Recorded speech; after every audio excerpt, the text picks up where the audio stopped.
Eh bien, comme toujours, je suis content de pouvoir être utile à Dieu, d'être au milieu de vous et de pouvoir encore continuer les talents que Dieu m'a accordés. Dieu peut nous accorder à tous des talents si nous avons le cœur bien disposé. Alors, ce matin, j'ai choisi comme titre l'adoration, parce que c'est quelque chose d'important pour chacun de nous d'adorer Dieu. Pas une adoration de culte des anges, comme dit Paul aux Colossiens dans le chapitre 2, mais comme Jésus a dit, adore Dieu. Et nous l'adorons en esprit et en vérité. Et notre adoration, c'est pas seulement être à genoux, la tête baissée, en récitant une prière quelconque. L'adoration s'inscrit dans notre vie. Elle couvre un contexte élargi, notre adoration. Et bien souvent, notre adoration, elle manque de quelque chose. Elle est courte, elle est oublieuse, elle est inerte. Il y a un goût de paresse souvent et de méconnaissance. En préparant le sujet, j'avais mon fils sur l'ordinateur, pas Daniel, mais Philippe. Alors c'est vrai, je ne parle pas souvent de Philippe, mais Philippe, il est dans les Émirats arabes. Il est professeur dans une grande école. Il enseigne le français. Mais il est aussi actif dans la foi parce qu'il s'occupe de l'église qui se réunit à Bahreïn, dans une base. Et c'est toujours un contentement de parler avec lui. Parce que toujours il dit, alors papa, qu'est-ce que tu vas prêcher dimanche? Et évidemment, aussitôt que je lui dis le sujet, il y a une conversation qui s'établit. Il aime me dire ce que je pense et me donner des idées. Et dans ces idées, il m'a dit, mais papa, tu sais qu'il y a un site sur lequel tu peux trouver beaucoup de renseignements. Et maintenant, ce site est en français. C'est d'un personnage bien connu d'Elon Musk. Alors, il a ouvert ce site et il y a une bonne dame qui converse, comme si je conversais avec l'un ou l'une d'entre vous. Et cette dame dit, dis ceci à ton papa, etc. Et Philippe dit aussi à cette dame, peux-tu me donner le plan d'une prédication sur l'adoration? Et 30 secondes après, il y a tout un sujet qui est développé à une vitesse vertigineuse d'une prédication qui est la plus complète dans les versets bibliques et qui est dans un français impeccable. Alors quand même, je pensais, mais si je viens à disparaître, si on mettait un de ces petits robots devant l'église qui vous donnerait la prédication la plus complète dans un français impeccable, mais ça ne pourrait pas remplacer un prédicateur. Ça ne dirait pas à mes frères, prépare les cantiques, prépare la Sainte Seine, prépare quelque chose et puis d'être un conseiller spirituel. Ce qui m'a peut-être, entre parenthèses, le plus étonné, c'est qu'à un moment donné, Philippe, mon fils, dit à cette dame, montre une photo de mon papa avec la casquette rouge du président américain, et dans les 5 secondes, mon image apparaît sur ce site avec une casquette sur ma tête. C'est très avancé la technologie aujourd'hui. Mais la technologie n'est pas un être vivant qui adore Dieu. Alors oui, adore Dieu. Il y a de beaux textes dans la parole de Dieu qui nous disent ce que nous devons faire et ce qu'il faut éviter de faire. Mais surtout, qui nous dit que lorsque nous baptisons quelqu'un, cela fait partie de notre adoration. Lorsque nous chantons, lorsque nous visitons un malade, lorsque nous présentons une étude biblique, lorsque nous accomplissons quelque chose, c'est de l'adoration. Alors il ne faut pas être avare. Et il y a de bons passages aussi. J'ai finalement relevé les points principaux sur une feuille. J'avais déjà écrit plusieurs feuilles, mais des feuilles qu'il m'est impossible de relire avec le peu de visibilité qu'il me reste, mais aussi un des psaumes qui a pour sujet l'adoration est le psaume 95. Si vous regardez au-dessus du psaume 95, il fait mis l'adoration. Je crois que j'ai mon frère Victoire, oui. Tu es là?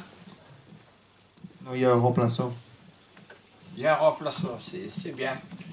Est-ce que tu peux lire le psaume 95? Oui. Venez, chantons avec allégresse à l'Éternel. Poussons des cris de joie vers le rocher de notre salut. Allons au-devant de lui avec des louanges. Faisons retentir des cantiques en son honneur. Car l'Éternel est un grand Dieu. Il est un grand roi, au-dessus de tous les yeux. Il tient dans sa main les profondeurs de la terre, et les sommets des montagnes sont à lui. La mer est à lui, c'est lui qui l'a faite. La terre aussi, ses mains l'ont formée. Venez, prosternons-nous et humilions-nous.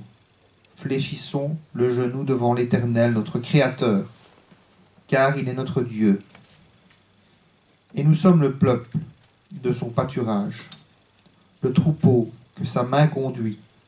Oh, si vous pouviez l'écouter aujourd'hui, sa voix, n'endurcissez pas vos cœurs, comme à Mériba, comme à la journée de Messa, dans le désert, où vos pères me tentèrent, m'éprouvèrent, quoiqu'ils vissent mes œuvres.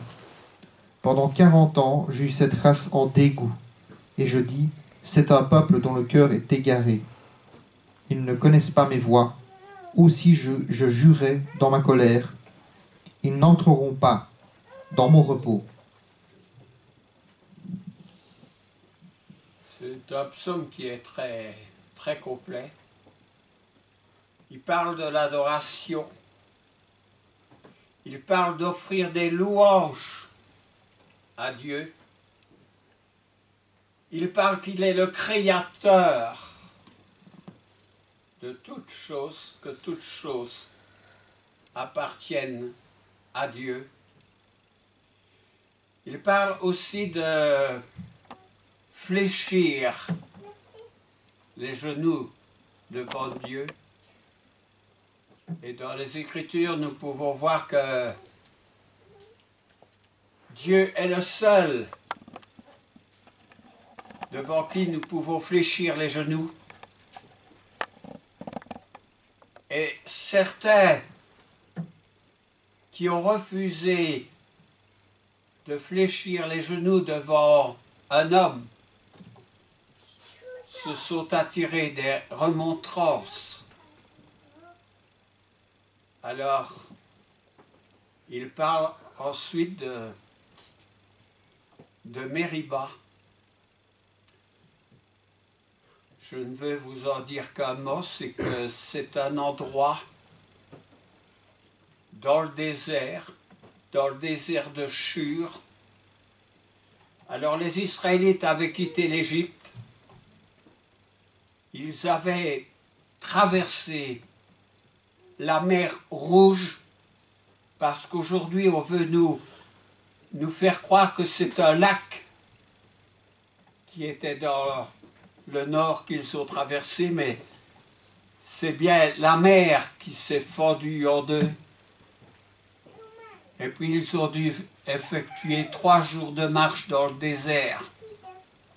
C'est pénible de marcher dans le désert, de le traverser. Il y a une de ces chaleurs qui donne la soif.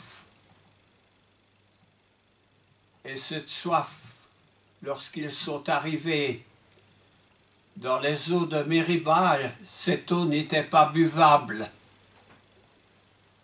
Alors pourquoi est-ce qu'on l'appelle Mériba? Parce que ça vient du mot amertume. Et l'amertume était là quand l'eau était amère. Et vous savez, ces gens, à force de marcher, à force de chaleur, à force d'avoir soif, ils n'étaient pas contents. Ils ont rouspété. C'est une chose qu'il faut éviter.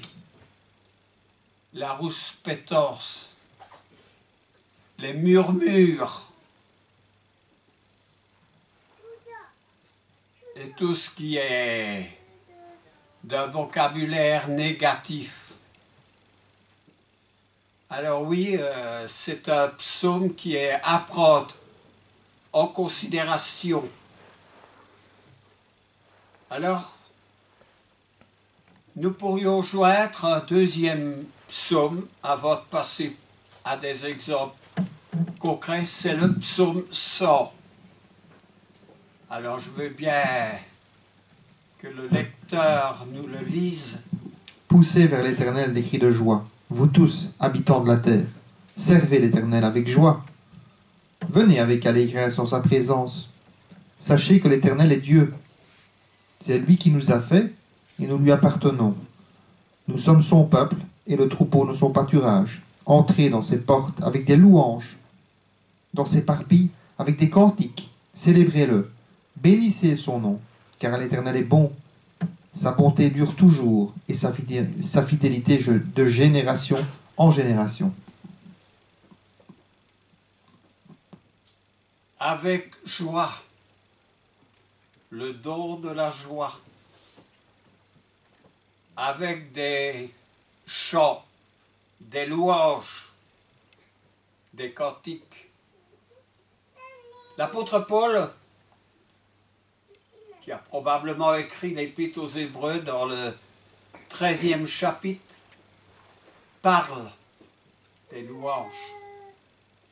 Et il spécifie que ce sont les fruits des lèvres qui confessent le nom de Jésus, le fruit des lèvres par lesquelles s'expriment les louanges. Mais les hommes sont devenus timides, esprit de timidité, voulant souvent remplacer le fruit des lèvres par toutes sortes d'instruments. Eh bien, c'est ce qu'il ne faut pas faire. J'ai souvent dit que le premier instrument dans l'Église était apparu au 7e siècle. Mais j'ai un exemple plus probant que cette référence historique. Ce sont les fils d'Aaron. Qui peut me dire qui sont les fils d'Aaron? Eh bien, Nadab et Abihu. Et ils ont eu une audace. Alors, il faut que je les retrouve sur ma feuille. Nadab et Abihu, ça doit être dans Lévitique. J'arrive même pas. Lévitique au chapitre 10, les versets 1 et 2. Alors, quel est le frère qui va me lire ça? Lévitique 10, 1 et 2. Les fils d'Aaron, Nadab et Abihu, prirent chacun un brasier, y mirent du feu et posèrent du parfum dessus. Ils apportèrent devant l'Éternel du feu étranger, ce qui ne leur avait point été ordonné. Alors le feu sortit de devant l'Éternel, et les consuma. Ils moururent devant l'Éternel. Le feu étranger, ce qui n'avait point été ordonné par Dieu. Combien de cultes sont rendus à Dieu aujourd'hui avec du feu étranger, avec quelque chose qui n'a pas été commandé par Dieu? Dieu nous presse de suivre le modèle. Quand Dieu a fabriqué le tabernacle, il a dit à Moïse et à ceux qui l'ont fait, fais tout d'après le modèle qui t'a été donné. Et Dieu a donné le modèle jusqu'aux couleurs des tentures dans le tabernacle, comme il a donné les dimensions de l'arche à Noé. Fais tout d'après le modèle. Alors, ils n'ont pas suivi le conseil de Dieu.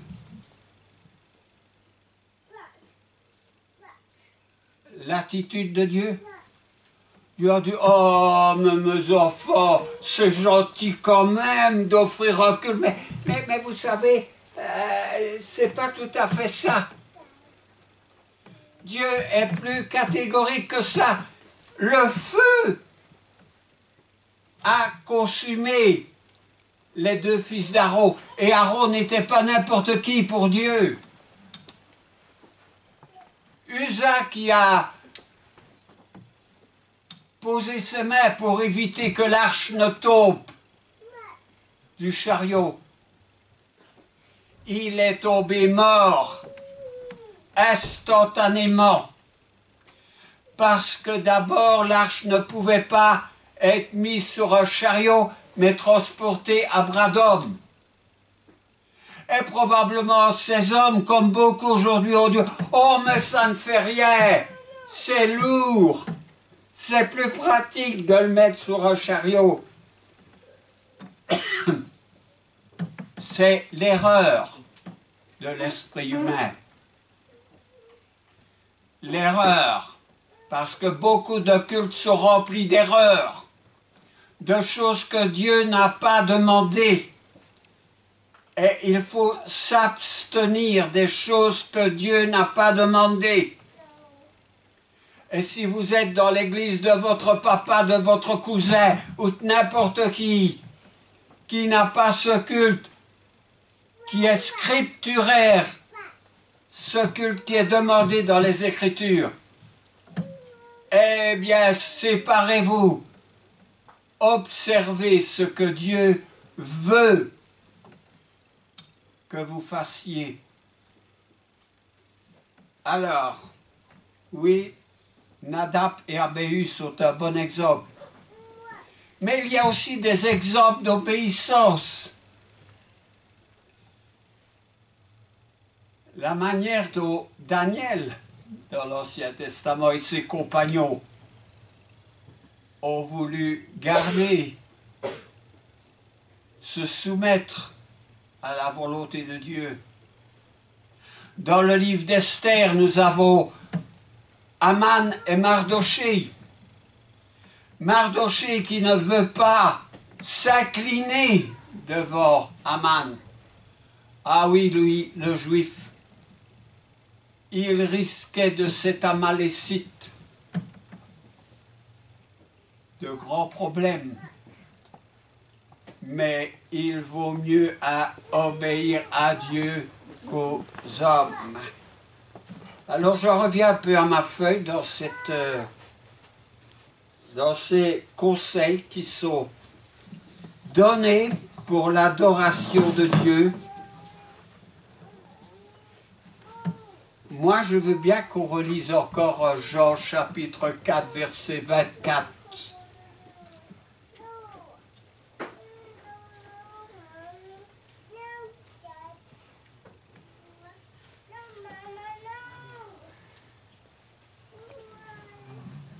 Dieu est esprit, et il faut que ceux qui l'adorent en esprit et en vérité.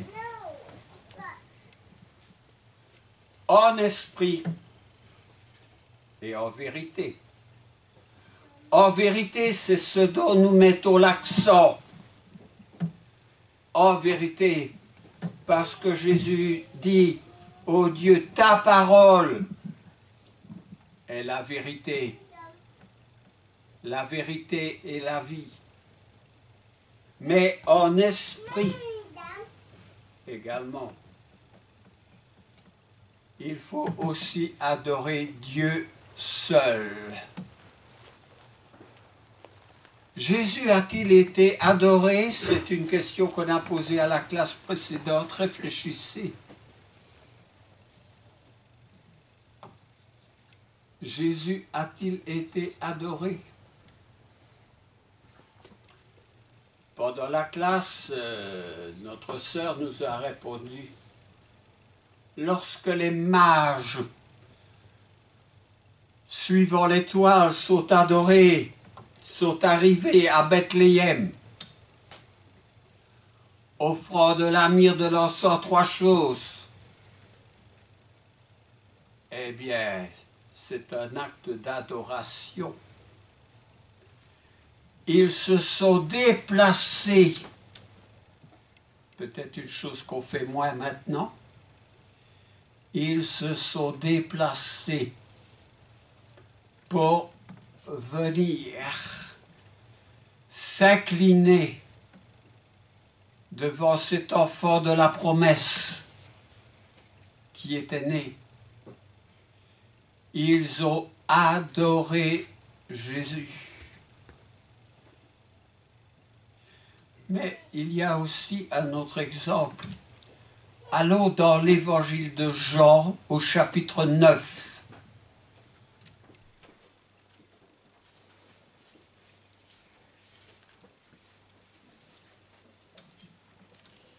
Dans Jean chapitre 9,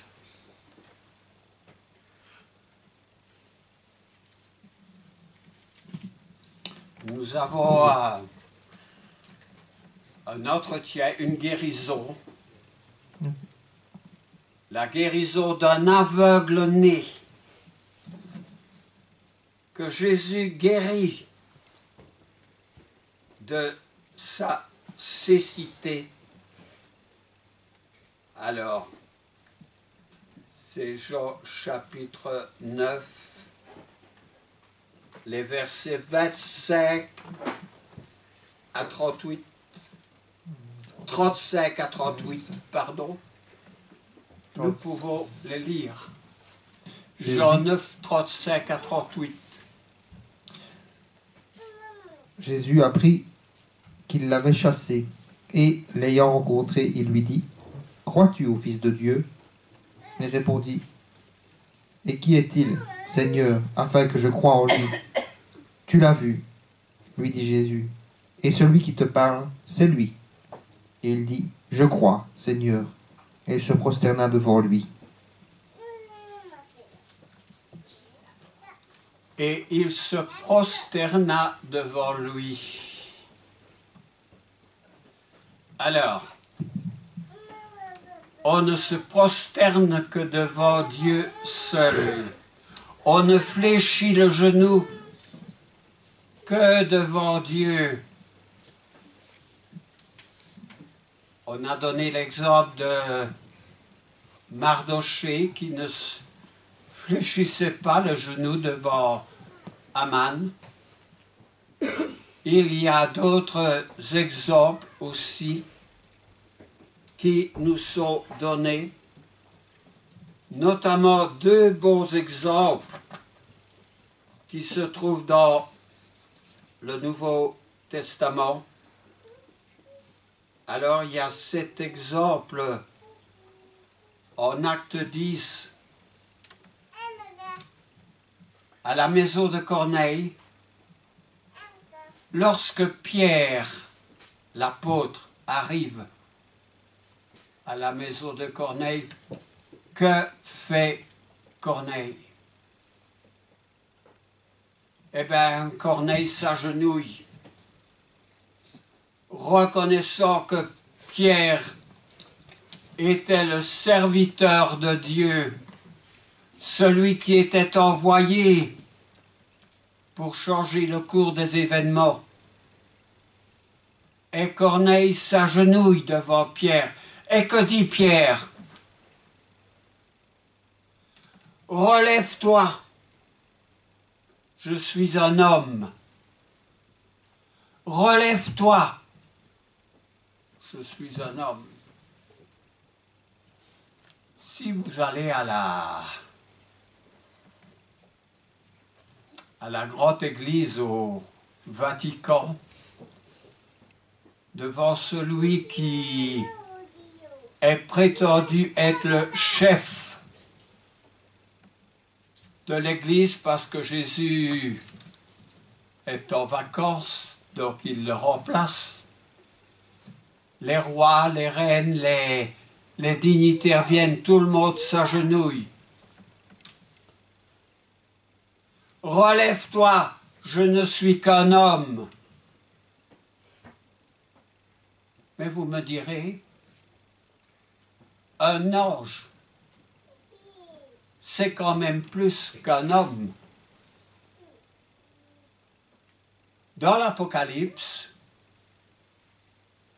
l'apôtre Jean, qui avait reçu le message, qui avait écouté l'ange qui était le porte-parole de Dieu, eh bien, voilà que Jean s'agenouille devant l'ange et que lui dit l'ange. Quelqu'un se souvient-il de ce que dit l'ange? Je suis le serviteur de Dieu. Alors j'ai ça sur ma feuille, bien entendu, mais j'ai beaucoup de difficultés à voir ce matin. Jean dit, je suis le serviteur de Dieu.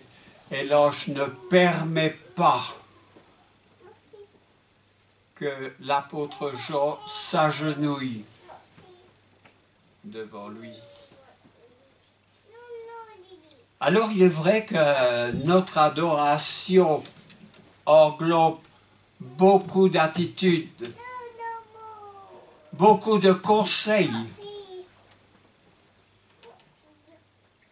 Tout ce qui appartient au culte se trouve dans le concept de l'adoration.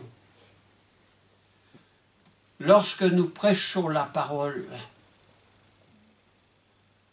lorsque nous convertissons, lorsque nous baptisons, s'inscrit aussi dans l'adoration de Dieu. Et nous devons l'adorer en vérité et comme il nous le demande. Je veux essayer de voir l'heure.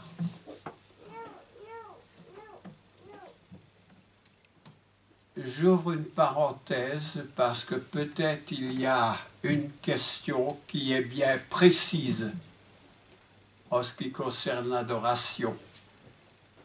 Et je veux bien que cette question soit posée, s'il y en a une. Donc je récapitule et j'aimerais bien, par respect, parce que Dieu dicte sa volonté, de relire aussi en Exode au chapitre 20, en ce qui concerne les 10 commandements,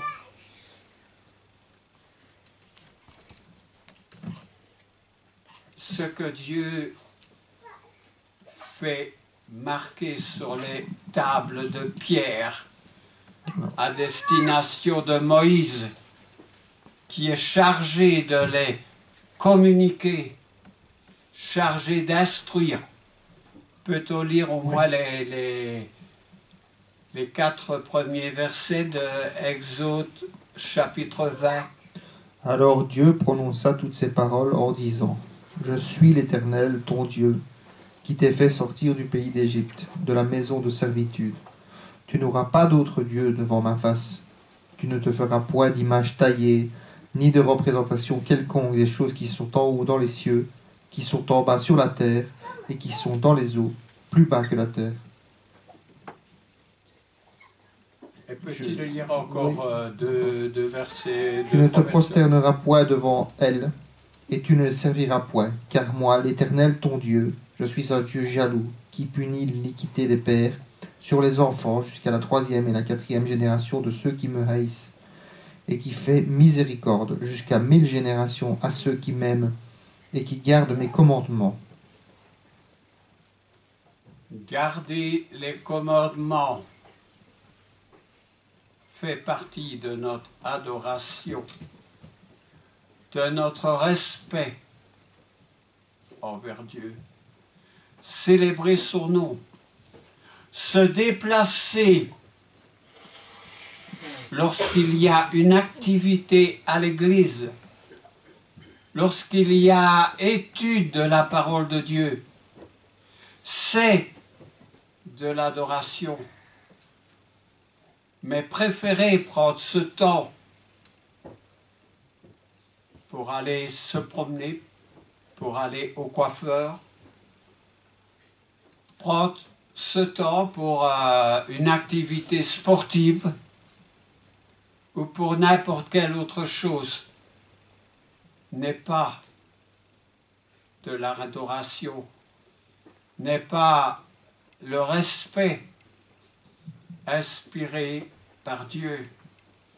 Parce que ce que Dieu veut, il a toujours déterminé les limites de sa volonté dans ce qu'il fallait faire, mais aussi dans ce qu'il ne faut pas faire.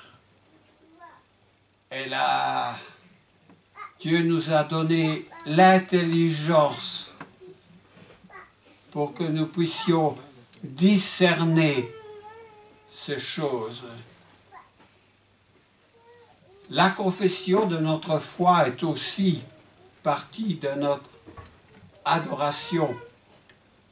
Dans l'Épître aux Romains, au chapitre 10, si on veut le trouver, Romains 10,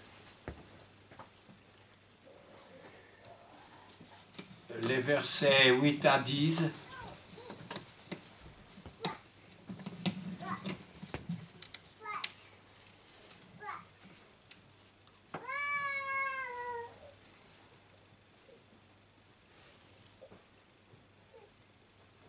Nous voulons bien entendre Romains 10, versets 8 à 10.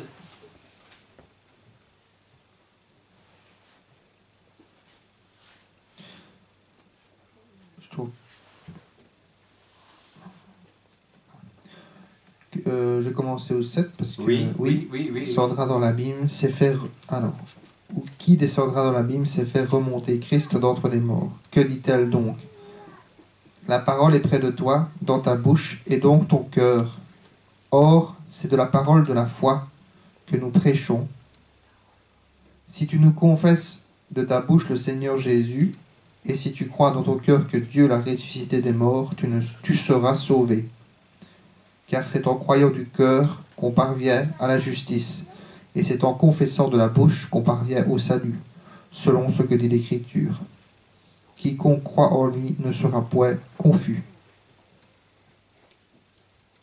À chaque personne se convertissant,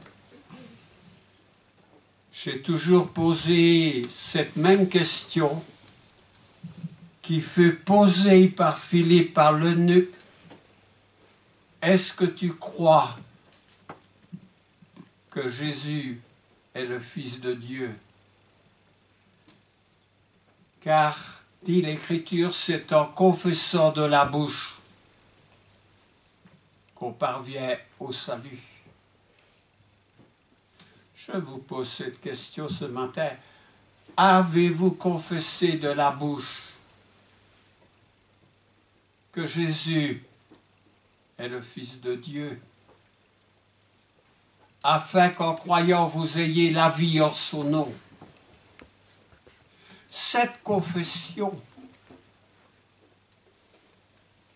ce bain d'eau qui nous purifie selon l'épître de Pierre, faut partie de l'adoration. Notre engagement d'une bonne conscience en est une question sine qua non. Où est-ce que nous en sommes dans notre adoration? Pour que notre culte soit agréé, pour que notre foi soit prise en considération, pour que notre confession et notre baptême à l'exemple de la mort et de la résurrection de Jésus-Christ soient pris en considération. Il faut qu'en esprit et en vérité, nous déterminions dans quelle mesure nous sommes disponibles pour adorer Dieu. Cela va nous coûter peut-être du trajet, autant que nous le pouvons. Cela va aussi toucher la délivrance que Jésus a effectuée pour nous en rendant grâce pour la table du Seigneur. Parce que Jésus a observé la Pâque juive, qui était la délivrance du peuple de Dieu de l'Égypte. Dieu leur avait accordé une délivrance. Et ils observaient cette délivrance. Notre délivrance, c'est Christ. Nous célébrons cette délivrance, cette communion, cette Pâque dans la Sainte Seine pour ceux qui sont en Christ et qui ont accepté Jésus comme sauveur. Est-ce que nous avons accepté Jésus comme étant notre sauveur, notre maître, notre Dieu? Si ce n'est pas le cas, il est temps que ce dimanche, le 20 avril, qui est un jour où le monde célèbre la résurrection du Seigneur, que nous puissions, nous, être dans ce cas de ceux qui sont ressuscités avec Christ. Car notre baptême nous donne le don de l'Esprit. Et l'apôtre Paul nous dit que l'Esprit qui a ressuscité Jésus d'entre les morts nous ressuscitera aussi, nous rendra la vie si nous sommes en lui. Est-ce que notre corps est devenu le temple du Saint-Esprit? À chacun de nous de décider cette question. Mais si ce n'est pas le cas, ce ne sera plus une invitation à la fin de notre vie. Cela deviendra un jugement. Un même jugement que pour Uza avec l'arche qui est tombée du chariot. Le même jugement qu'avec Nadab et Abihu, les fils d'Aaron, qui furent consumés avec le feu. Par le même jugement dont on trouve beaucoup de choses qui sont racontées pour nous prévenir, afin que nous ne fassions pas, dit Paul, les mêmes erreurs qu'ils ont faites. Que Dieu bénisse sa parole et qu'il soit avec chacun de nous par le nom de Jésus. Amen. Amen.